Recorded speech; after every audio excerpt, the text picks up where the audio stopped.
So join me on the journey where I try and turn this Ford Focus, which cost me £1,000, into a Lamborghini. We're starting with £1,000. We're going to sell this. We're going to fix this one up, sell it on for a profit, put that profit into the next car, and so on and so forth until I've got enough money to buy a dream car that I've wanted since I was a kid. So with the Ford Focus done, we've bought a 12-year-old clapped out van. Why on earth have we bought this one?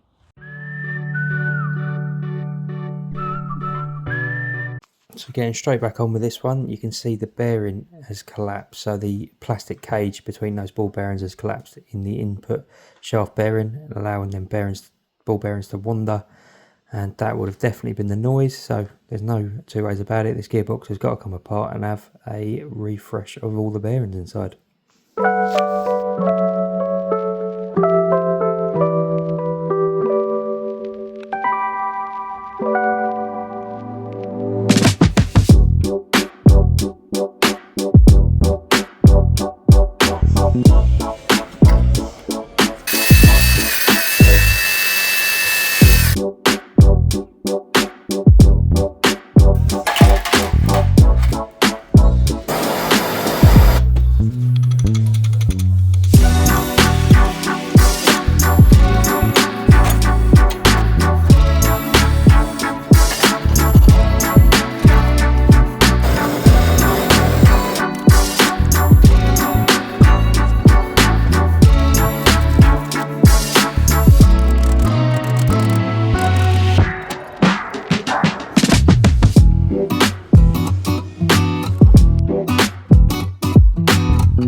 Right, so this is all back together now.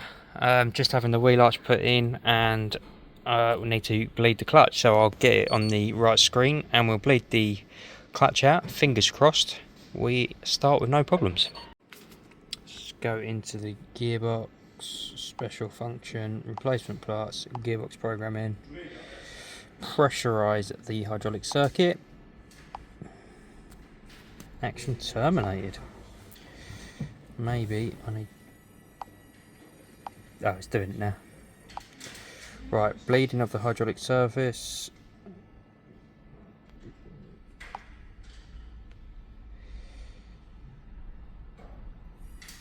There we go, it's doing its thing. You can hear it going underneath, whining away. Action terminates. I don't know if that means it's done.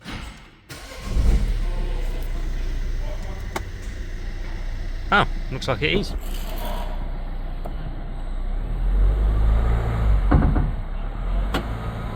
Yeah, simple as that. It's easier than bleeding a manual.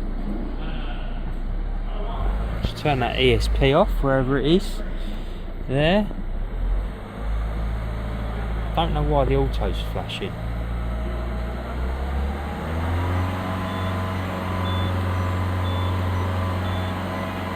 sure on that one. Pop it in manual. Not sure why that is flashing. Maybe there is some fault codes. Let's have a look. Oh, there we go. So, clutch insulation not characterised. Right, let's pause the video. I'll clear this out and I'll probably do those reductions again, and I guarantee that will go away. And I didn't even have to redo it. Just cleared it out and it is now going into gear absolutely fine. Manual.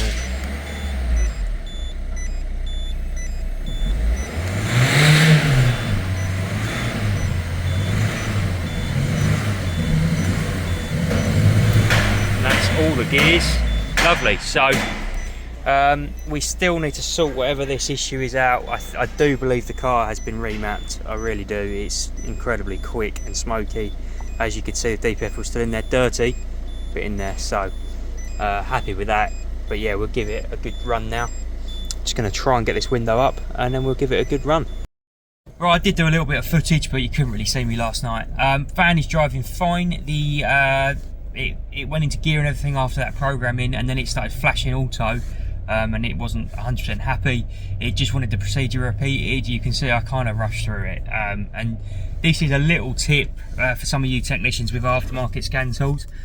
A lot of the time they will do pretty much anything you want them to do, so they will do like this clutch procedure, not a problem, but sometimes they will there's another step that you're missing. So the genuine tool or the genuine instructions on you know, Citroen Technical or whatever will tell you to hold the brake, and they sometimes you just find the little instructions missing. Or the biggest thing is a battery support unit. Now, as it happens, the Snap-on actually did it for me, but I think I would have done. But the problem was, which the scan tool did tell me in all fairness, it said the engine had to be cold and it wasn't, and it kept failing. So once the engine had cooled down, redid the adaptions and it went through, and the van has driven absolutely fine. Now I cannot show you because it's impossible to do it without recording and driving, but this is 100% had some sort of remap. So there was a little O-ring at the back which I didn't actually show. We just changed on the back of an EGR pipe, but it wasn't leaking that bad, and I didn't think it was going to be that. This van is the fastest 1.6 Berlingo I have ever driven, and we have actually remapped a few. But the torque curve is it's not undrivable. If you drive it in manual, you can have this thing absolutely flying, but it's sort of like between 1800 and 2500 RPM, maybe 3000. The torque curve is horrendous. You can have the thing wheel spinning in third, and in actual fact in the wet it will spin in fourth if you keep it in that band, but the auto gearbox doesn't really keep it in that band, so it's a bit undrivable. So I'm definitely going to flash it back to stock and we'll start again, because it does puff a bit of smoke, and it's just too much fuel. It hasn't had a, you know, it just wants knocking back a little bit. You know, it's not damaging anything, but I think that combined with the diesel leak has killed both the engine mounts and the clutch. The poor little clutch is given up. So I have just done something really silly and put a load of fuel in, which means it's probably going to break down now, but I need to go and pick up a load of parts for some other stuff. And I thought, you know what, perfect road test. The CV joint is still clicking because the CV joint that I got was wrong, so there is a drive shaft coming, and the engine mounts aren't done because I want to do them all in one hit, because it makes sense to do it all together, which you'll see. So yeah, once them bits come in, we can get this finished, give it a good polish, sort the window out. I was up with the window, but it is taped up for the minute. Not sure if it's the switch. I don't think it is the switch, but I just didn't have time to faff around, so I just got the window up. I've taped it up, and then I'm gonna we'll sort that, and then that'll be pretty much the end of the video, bar a good clean and a polish. And I'm sure this is going to make a really nice van for someone. It drives really well.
So we sent the idea of the van off, then we've sent that off to our mapping suppliers, and they've given us a standard map to put back on. Now we could do this just with the Citroen tool, we could flash it back to standard, but this is just easier.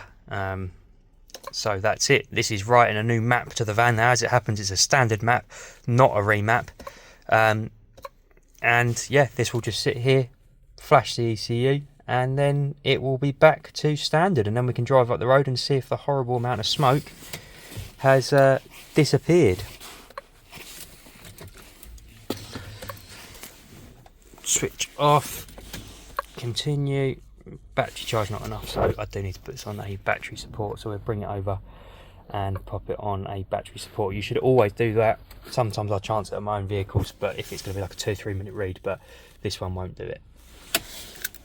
So that's it, that's now going, that's now mapping. 2 minutes later, that will be standard. You get a load of warning lights on the dash. This one's not too bad, but the eco was going, it flashed up gearbox fault and things like that. And the reason for that is it cuts the communication with the ECU to the rest of the van, so it went a bit, they always go a bit nuts, which is perfectly normal, but the machine tends to clear all the codes off them afterwards anyway. So yeah, windows working, as you can see, which is brilliant. Get the door cards, I've just literally jet washed them. I'm waiting for some clips, they're all broken, so I've ordered some. To be completely honest, I've ordered them off Amazon. Sometimes it's just the easiest place. So yeah, they're coming to my house tomorrow, so I can take the van home tomorrow, and I want to give the seats a good clean because they are minging. Let's see how filthy they all are. So we'll give all that a clean, give the carpets a good clean, get it MOT'd on Monday, and we're done, as long as the smoke has stopped.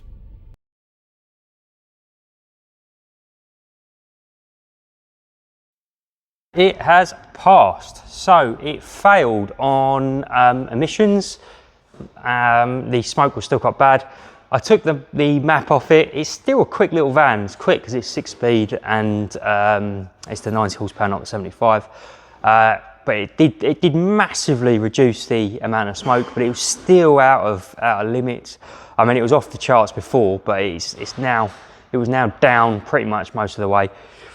And look, I checked pretty much everything I could check on the vehicle. The EGR was shut.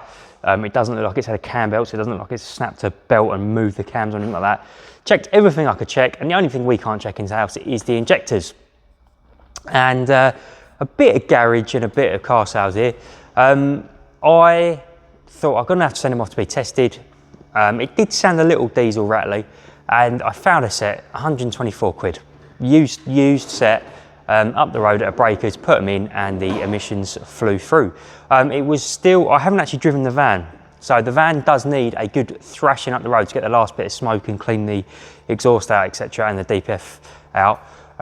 So the emissions were still a little bit high, but passable because the plate's missing. And I can honestly, hand on heart, tell you I didn't remove the emissions plate, but someone's removed the emissions plate before. And what that basically means is you get a default value. So that I don't know what the emissions value should be on that van. I don't know if it should be 0.5 or something. I'm not actually a tester myself, so I don't know. But it defaults to 1.5, and it went about 1.1, which I know is a little bit high still, but I'm pretty convinced that once it's been taken for a good run, now with the new injectors in it, and the pilot learn, which isn't done yet, I reckon it'd actually fly through a smoke test because there's nothing really too visible, only the remnants. So waffling on a little bit. So when I said the bit of the garage thing, I understand it is frustrating because those injectors are expensive. They're about 300 quid each, I think. So for me to be able to just put 124 quid set in and fix the van, brilliant. And you think, why can you not help your customers out like that? Unfortunately, that is because of liability. If one of those injectors now sticks open, locks open and blows that engine up, I am liable. And on a customer's vehicle, I am liable for that. And my insurance company will not cover it because they've just come from a used source. We're not insured to fit them. It's as simple as that. So that is why, unfortunately, customers' bills are always pretty much more expensive. On the car sales public liability, I do actually have cover for the used parts. So I can cover if that was to go down the road and kill someone, and someone, I don't know how an injector would, but I don't know, let's say it came out, caught fire, I am actually covered. So I've actually got that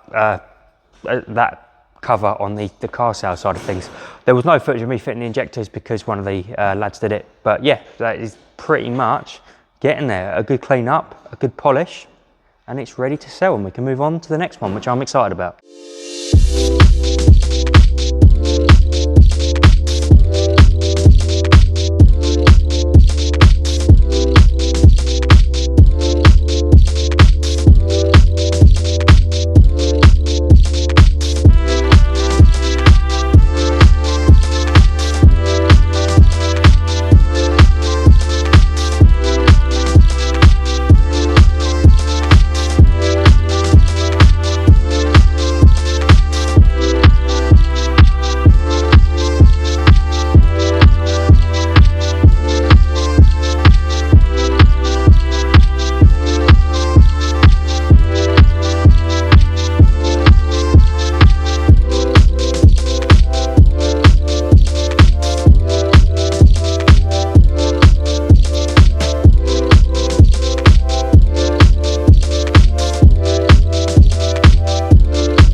So that is how that comes out. It is, yeah, absolutely perfect. Look at the difference, no reflection on there whatsoever.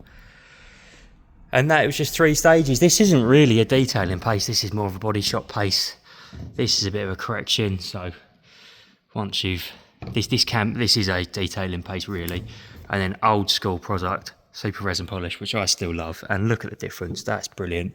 Once this is all done, we will just jet wash the van off and give it a ceramic going over, and then we're done. That is it. So just got to get a move on. It does get a bit tedious, does get a bit boring, but it's got to be done. Now just look at that. That has come up an absolute treat. Now don't get me wrong, there are some marks on it, but it's a tidy van. It really is. There's still a few of those little, whatever those bits are, they would come off, but I've done enough. Someone shut the door on it the wrong way there. There's a little mark. The G is missing off Blingo. Something's been caught in that door. It's got a tiny little mark there, a couple of chips on the seal. But look at that. What an improvement. It's definitely worth doing, even though my arms are killing me. And it has got some stone chips on the bonnet, which, to be honest with you, I'm not going to touch in because I think it's an honest little van. Maybe I will if I can be bothered, but probably not. But yeah, tidy little van. Just got the inside to finish off now, and then we can get on with getting it out for sale. And that is another one sold. So the gentleman came to look at the van. One of my staff actually dealt with him. Not that it's, like I keep saying, it's nothing to do with the garage, but I just didn't have time. I was right in the middle of doing something. So £3,800, off it goes. So nice guy. He's left a deposit and he's coming back next week to pick it up. I could not find, I've lost a key. I am terrible with keys. So I've got to try and find it. If not, I've got to put 2 more keys in because I programmed the key to this van, but the remote didn't work because it's the wrong type of key. I bought it specifically for this van, but there's 2 types and they sent me the wrong one. So it starts here, but it won't work on the remote. Sort them 2 bits out. Got to give it the full service, and he'll pick it up next Thursday. So 1 week this will go, which will be a shame. Someone did say to me, once you've got hold of this little auto van, you won't want to get rid of it, and I've got to be honest, I don't. The only thing that did put me off is I do have a Transit Custom, and I needed to put a Mercedes bonnet in the back of this at one point, and I couldn't. It was really tight, and I don't want to pick it up, so that's kind of made me think stick with the Transit, but it's manual. So back on the little Peugeot, and unfortunately disaster has struck. I've literally sold the van. Now, the engine lights come on, basically. It's going tomorrow. This van is being picked up at 2 o'clock tomorrow. It's 6:30 in the evening and the engine light's on. It is coming up. I'll see if I can get the code up. We may have cleared it by now. Nope, it looks like we've cleared it, but it is it was coming up with a transmission speed sensor. Oh, it has, there we go. Transmission input speed signal fault consistency.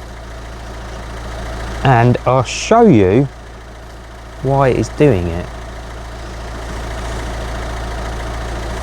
Turn the engine ignition off. So engine speed and transmission input speed. So if we start the van, we've got 800 RPM, which is normal, and then look at that RPM, 1500, 1300, and it finally settles back down to 0. Now, the engine speed is the engine speed, obviously, and the transmission input speed can't be any more than the engine speed. So it's got a sensor on the input shaft of the gearbox, and it can be less than the engine speed when the clutch is operated, but when the clutch is out, it has got to be equal to engine speed. And if not, it would say that the clutch is slipping. But if the clutch was slipping, it would be lower than engine speed. It could never be higher. So why on earth are we getting that code? Now, the gearbox input shaft input speed sensor is located just there. It's not focusing. Let's zoom in. Just there, and it just picks up off of the gearbox teeth, and it uses a Hall effect ABS sensor. Strange, if you can look at the scan tool, we've got RPM, but the sensor is not even plugged into the gearbox. If I move it around into the right place, it goes away. So something around here is creating a magnetic field. It must be something in the gearbox.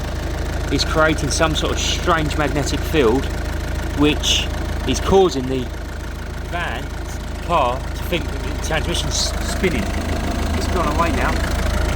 But yeah, there is some sort of electrical field around this battery causing this issue, which is so strange. So strange. You can see it here firsthand. There is nothing for this to pick up on. The sensor's in my hand, but it is picking up. So we've got to think of a plan B. So we must have lost a bit of footage there, but basically I spent the entire evening on this van, and much blood, sweat and beers later, it still wasn't fixed. Now, bearing in mind this customer was coming the next day, and I thought I'm going to have to phone them to, you know, to put off the sale, which I didn't want to do. It was absolutely fighting me at the last minute, this van, and it's absolutely typical. It'd been fine. The only symptom was the ABS light came on once, and then this light, this engine light kept coming on with this this input shaft speed sensor. I worked out that when I put a jump pack on the van, it went away, and I tried everything. So this sensor or these cables were picking up some interference. I tried everything. I tried wrapping them in tin foil. I tried putting some shielded cable on them to try and get it. We get to the next morning and I'm still not 100% knowing what on earth is going on.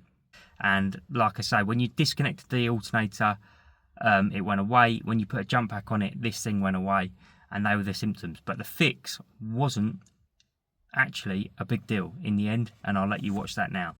So after an absolute headache with this van, anything I tried, I could not get that sensor to stop picking up. I found a technical bulletin, like an unofficial one, and I'll be honest with you, I don't know why I didn't check it first. And they said that it was this earth wire in the wrong place. Now, I did check and it was in the right place. It wasn't clipped on the gearbox, so we re-clipped it on and it made no difference. And at this point, I thought I'm going to have to ring the guy. Bear in mind, the guy's coming in like 2 hours. I thought we are going to have to ring the guy and say, you cannot pick the van up. But then we've taken the earth wire off, and this is just temporary, but I've put it the other side of the engine.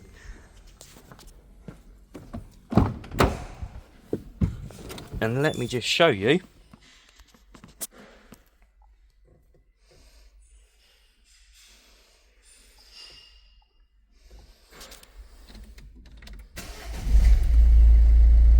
It's gone. And And the reason that the jump pack stopped that is because I put the jump pack earth on the engine. So when I put the jump pack on it and I thought it was the alternator, it's because the jump pack earth went on to the engine mount. So I think eventually I would have got it, but I definitely would have lost this sale. No way would I have found it at that time.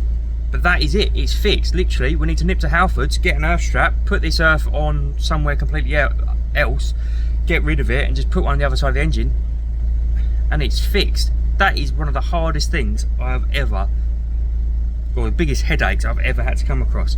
I'll be honest, I was going down the wrong path because I thought it would have been the battery earth, sorry, the positive or the injector fields or something, not an earth. I didn't quite think of the earth, and as soon as I saw that last night I was like, we're going to fix this van. So absolutely DDTSB is worth every single penny and more. And that wasn't the end of the hassle.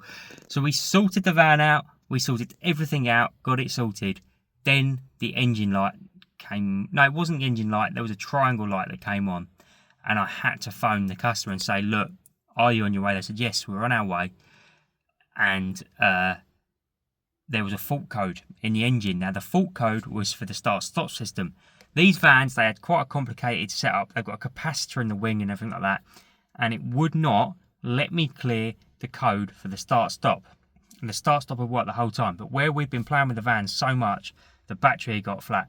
So it was literally a race against time. They were on their way, they only lived 20 minutes away, so it was like smashing the charger on there, and we had to get the state of health up above 80% on the scan tool to allow us to reset the start-stop functionality on the van and allow that little light to go out. We did it. 2 minutes later they turned up, and the van is gone. Sold it for £3,800. I don't know what the profit and everything is on that, but I'll put that on the screen. And it went. It was a lovely van. It's not had any issues. But yeah, it was an absolute nightmare. It was enough to think, is this worth it? But yeah, what a difficult fault that was to find.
So thank you so much for watching that video. Van sold, didn't have any issues. Did actually not chase the guy, but I actually spoke to the guy a couple of weeks later. He said it's absolutely brilliant. Haven't heard back, which I assume is good news. And away it is with a little fishing van. I think that's what it was for. So subscribe if you enjoyed it. Share the video and comment your views. And we will see you in the next one, hopefully miles quicker than last time.